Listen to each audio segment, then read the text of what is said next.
175 birth anniversary of महाराजा प्रताप सिंह जी की है और सभी यहाँ पर जो इस कमेटी के लोगों ने मिलकर इस प्रोग्राम को ऑर्गेनाइज किया है, सबसे पहले मैं उसकी मुबारकबाद देती हूँ आप सभी को। यहाँ पे जितने भी लोग आए उन्होंने काफ़ी महाराजा प्रताप सिंह के बारे में बताया, विस्तार से बताया, कुछ एनेक्डोट्स बताई, कुछ कहानियाँ बताई, कुछ आप बीती सुनाई, कुछ सुनी सुनाई। आपको मैं एक इम्पॉर्टेंट चीज़ बताना चाहती हूँ। जब मैं रिक्रूटमेंट बोर्ड में मेंबर थी तो मुझे मौका मिला लोग बच्चों का रिक्रूटमेंट करने का। जब हम रिक्रूटमेंट करते थे अलग अलग पोस्टों के लिए, तो मेरा हमेशा एक अंदरूनी एक विश्वास था कि बच्चों को जानना चाहती थी कि बच्चे डोगरा डायनेस्टी के बारे में कितना जानते थे। तो मेरा सवाल शुरुआत में यही होता था कि जो डोगरा रूलर्स रहे हैं उनके सिर्फ नाम बता दीजिए। बहुत कम बच्चे होते थे जो डोगरा रूलर्स के नाम बता पाते थे। गुलाब सिंह जी से शुरू करते हुए मैं कहते थे 4 डोगरा रूलर्स के नाम बता दीजिए, नाम नहीं बच्चों को पता थे। अगर किसी को नाम पता था तो ये उनकी एक दो कॉन्ट्रीब्यूशंस के बारे में, मेन कॉन्ट्रीब्यूशन के बारे में बता दीजिए, नहीं बता पाते थे। तो ये अफसोस होता था कि यहाँ पर पैदा हुए होते हुए भी इस धरती की, डुग्गर धरती की हिस्ट्री के बारे में हमारे आज की जनरेशन को, मैं ये बड़ी पुरानी बात कर रही हूँ, एक डिकेड पुरानी, 2013 में थी मेंबर, तो बच्चों को सब कुछ पता है।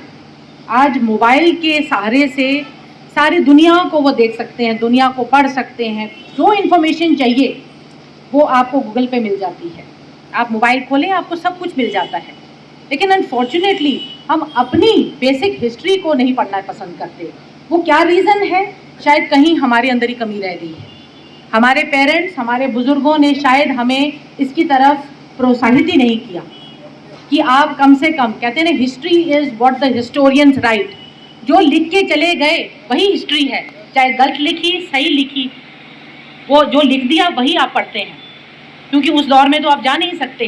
काश एक ऐसी टाइम मशीन होती कि हम वापस उस दौर में जा पाते और देख पाते कि क्या किया है।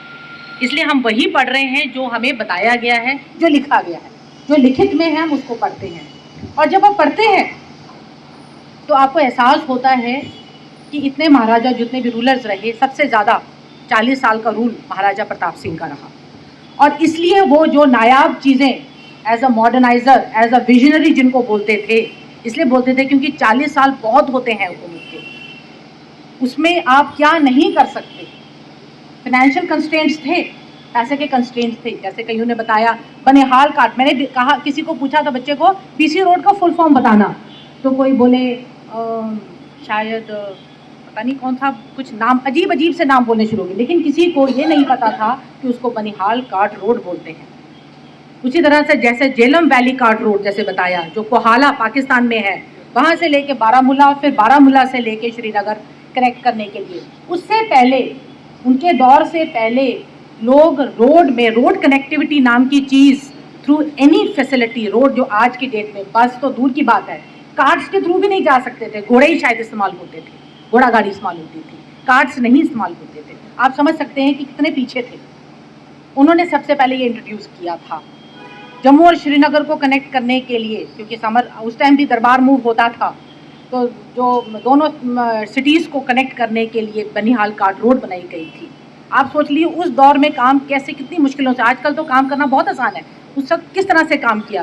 रोड ही नहीं, रेल लिंक, इतने रेल लिंक के प्रोजेक्ट सोचे थे, उसमें से सिर्फ जम्मू सियालकोट रेल लिंक जो थी वही कामयाब हो पाई थी, जिसकी वजह से लोग दिल्ली के साथ जुड़ सके थे।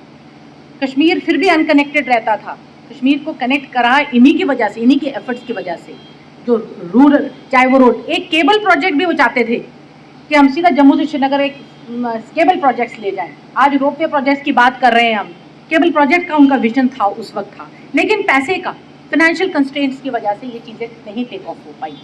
एजुकेशन को प्रायोरिटी देना, आज कितना इंपॉर्टेंट सेक्टर है एजुकेशन, लेकिन उस वक्त हायर एजुकेशन को, प्राइमरी एजुकेशन तो बता रहे थे मुफ्त देना था, लेकिन हायर एजुकेशन, आज जो अब GDM साइंस कॉलेज नाम सुना है सभी ने, उसको प्रिंस ऑफ वेल्स कॉलेज बोलते थे। सबसे पहले यहाँ पर जम्मू में उन्होंने स्टार्ट कराया 1907 में, 1905 में प्रताप कॉलेज श्रीनगर में, technical college Amar Singh technical college in Srinagar, in Jammu, ये आप ऐसी ऐसी नायाब चीज़ें सोचिए। उसके बाद हॉस्पिटल भी आपका जो मिशन हॉस्पिटल था, Kashmir mission hospital in Kashmir, उसको आगे उसका अपग्रेडेशन करवाया था। उस टाइम स्मॉल पॉक्स, क्योंकि वर्ल्ड वॉर फर्स्ट हुई थी तो बहुत सारी बीमारियों के शिकार होते थे। स्मॉल पॉक्स एक जानलेवा बीमारी थी, आज तो वैक्सीनेट होकर वो निकल चुकी है ही नहीं, लेकिन स्मॉल पॉक्स की वैक्सीनेशन करवाना, पूरे JNK में वैक्सीनेट करवाना एक बहुत बड़ा टास्क, हर्क्यूलियन टास्क था जो उन्होंने करवाया था। फिर सिल्क फैक्ट्री, ककून स्पेशली, उसके लिए सीड स्पेशली फ्रांस और इटली से मंगाए गए थे ताकि सिल्क फैक्ट्री जो हो वहाँ पर वर्ल्ड क्लास सिल्क फैक्ट्री थी, उसका जो सिल्क हो वो ऑप्टिमम क्वालिटी का सिल्क होना चाहिए। ये छोटी छोटी चीज़ें हैं, लेकिन जब आप सुनते हैं, जब समझते हैं तो बोलते हैं कि उस टाइम के लोग आज से ज़्यादा विजनरी थे। मैं आपको एक छोटा सा एग्जांपल देती हूँ। महाराजा हरि सिंह हॉस्पिटल है जो यहाँ पर जम्मू में, आप कभी उस हॉस्पिटल में जाके देखिए। मुझे मौका मिला क्योंकि मैं एडमिनिस्ट्रेटर एसोसिएटेड हॉस्पिटल्स थी। उस हॉस्पिटल की रूपरेखा देखिए, बनावट देखिए, वेंटिलेशन देखिए। आपको एसीज की जरूरत नहीं होती थी उस वक्त, आज भी नहीं है, क्योंकि वेंटिलेशन इस तरह से खिड़कियां बनाई गई हैं, इस तरह से डोर्स बनाए गए हैं कि आपकी हवा चारों दिशाओं से घूमती है वहाँ पर। आप उसको, क्योंकि अब जगह कम रह गई है तो अब उसी के अंदर कंस्ट्रक्शन कर करके एसी लगाए जा रहे हैं, तो अब उसकी रूपरेखा चेंज हो रही है। लेकिन आप हॉस्पिटल्स की कंस्ट्रक्शन का देखिए, कितनी पुरानी हॉस्पिटल है वो मैंने खुद देखा हुआ है। क्योंकि जब वो मुझे बोलते थे मैडम यहाँ एक और रूम बना देते हैं, एक और रूम, तो मैं देखते थे मैडम आप रूम बनाओगे तो आप वेंटिलेशन खत्म कर रहे हो इस तरह से। तो आप सोच लीजिए कैसे आर्किटेक्ट उस वक्त आए होंगे, कहाँ से बाहर से लाकर उन्होंने डिजाइनिंग की होगी, तब जाके ये स्टेट ऑफ आर्ट। आप सभी ने रणबीर स्कूल देखा है, आप में से कई रणबीर स्कूल के एल्यूमिनाई होंगे, पढ़ के आए होंगे वहां से। रणबीर स्कूल की कभी बिल्डिंग देखिए, लेबोरेटरी देखिए, उसकी वॉल्स देखिए, उनके रूम्स देखिए। आज तो छोटी छोटी लेबोरेटरी होती है स्कूलों में, शुरू अंदर आता ही बाहर निकल जाते हैं आप। क्या देखने वाले स्कूल, मिसाल के स्कूल हैं वो। They are heritage schools, heritage colleges है हमारे। कॉलेज में जाएंगे तो आपको देखने, आप आज की कॉलेज जो बन रहा है और उस टाइम के जो कॉलेज बने थे या उस टाइम के स्कूल बने थे, आप कंपैरिजन खुद जाकर एक विजिट कीजिए। आपका एक विजिट जो होगा उसी से आपको बहुत सारी चीज़ें नजर आएंगी कि क्या उस टाइम के लोगों ने क्या क्या चीज़ें सोची थी। फॉरेस्ट डिपार्टमेंट का निर्माण करना, फॉरेस्ट डिपार्टमेंट नहीं होता था, एग्रीकल्चर डिपार्टमेंट का निर्माण, एग्रीकल्चर फार्म बनाना, अनगिनत यू कैन थिंक ऑफ, क्योंकि उनके पास 40 ईयर्स का पीरियड था। रणबीर कनाल तो उन्हीं के दौर में बनी थी, 1911 में रणबीर कनाल, जो 251 माइल्स की रणबीर कनाल है, और प्रताप कनाल उसके बाद में बनी, लेकिन उन्हीं के दौर में बनी हुई है।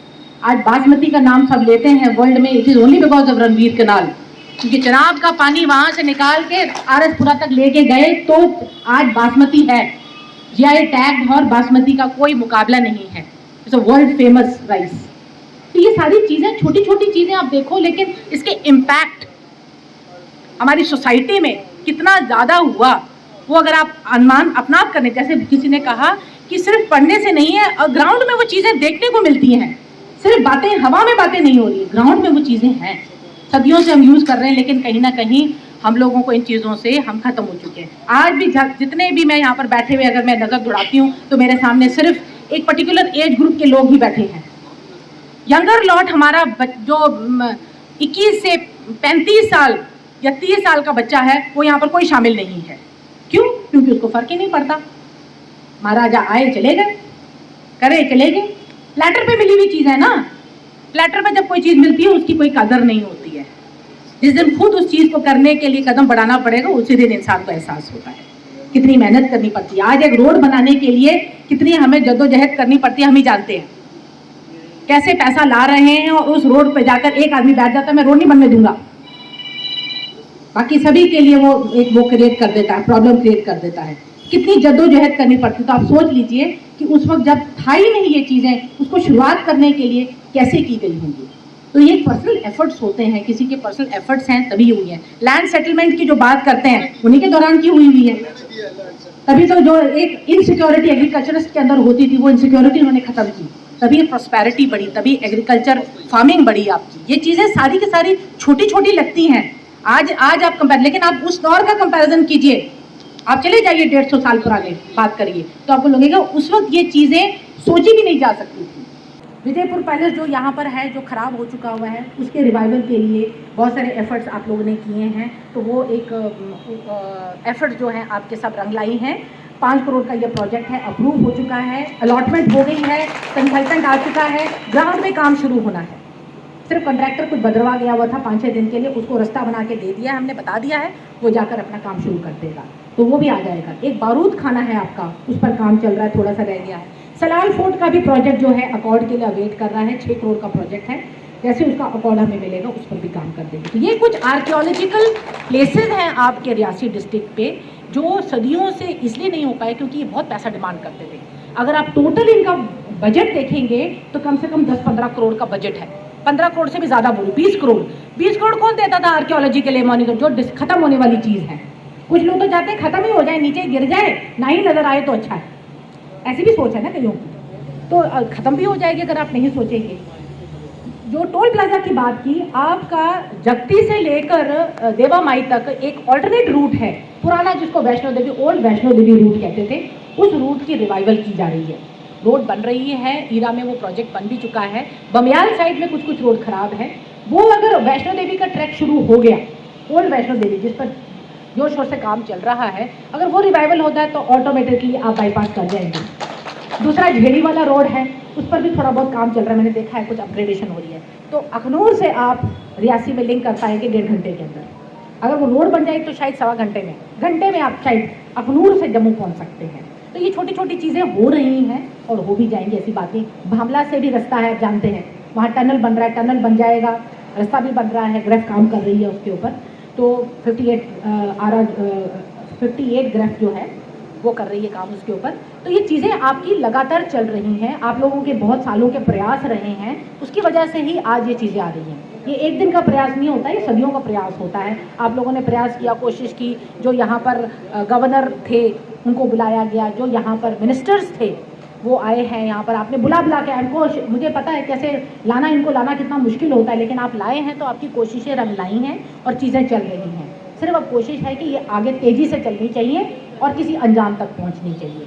खूबसूरत बात जो मुझे पहली बार पता चली, पहले भी पता थी कि यहाँ पर रियासी में इनका जन्म स्थान है, और आज मुझे इनका जो जगह जहाँ पर वो पैदा हुए थे उस कमरे में जाने का और वहाँ पर उनका श्रद्धांजलि अर्पित करने का मौका मिला। पहले तो मैं यहाँ की जो रियासी के जो लोग हैं उनको शुभकामनाएं और मुबारकबाद देती हूँ कि वो इस तिथि को मना रहे हैं।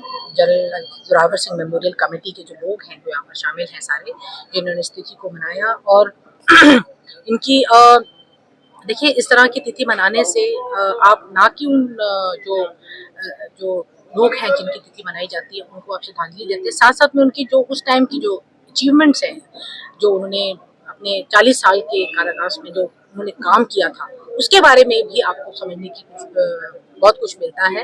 यहाँ की जो हमारी यंग जनरेशन है, इन चीज़ों को उनको जानना बहुत ज़रूरी है कि हमारी हिस्ट्री, डोगरा हिस्ट्री क्या है, और अगर हिस्ट्री जानेंगे तभी वो फ्यूचर के लिए प्लानिंग कर सकेंगे और समझ पाएंगे फ्यूचर को, अपना फ्यूचर उसी तरह से समझ पाएंगे। मिला हुआ है जो उनका कमरा था वो, क्योंकि अभी जुडिशरी कॉम्प्लेक्स के अंदर है, तो वो इनको हैंडओवर किया जाए ताकि फिर वो उसको थोड़ा सा रेनोवेट करके, अपग्रेड करके एक लोगों के लिए आने के लिए एक स्थान, ताकि लोग यहाँ पर आ सकें, देख सकें कि क्या है, और जो उनकी जितनी भी अचीवमेंट्स हैं, जो उनके वर्क्स हैं, उसको हाईलाइट कर सकें, अलग अलग फॉर्म में हाईलाइट कर सकें। तो क्योंकि आप सब जानते हैं कि जो जुडिशियल कॉम्प्लेक्स है वो ऑलरेडी उसकी लैंड ली हुई है, उसका जो जितना भी जो डीपीआर है पूरे कंस्ट्रक्शन का, जो बिल्डिंग का, वो ऑलरेडी सबमिटेड है। जैसे ही हमें सैंक्शन होता है, टेंडर लगेगा, तो वहाँ पर काम शुरू हो जाएगा। लेकिन इसके इमीडिएटली हम क्या कर पाएंगे, वो बात करके जुडिशरी से जो प्रिंसिपल सेशन जज हैं यहाँ पर सोनिया जी, उनसे बात करके डिस्कस करेंगे कि कैसे इमीडिएटली क्या क्या किया जा सकता है, ऑल्टरनेटिव किया जा सकता है, उस पर मैं बात करके फिर बता पाऊंगी।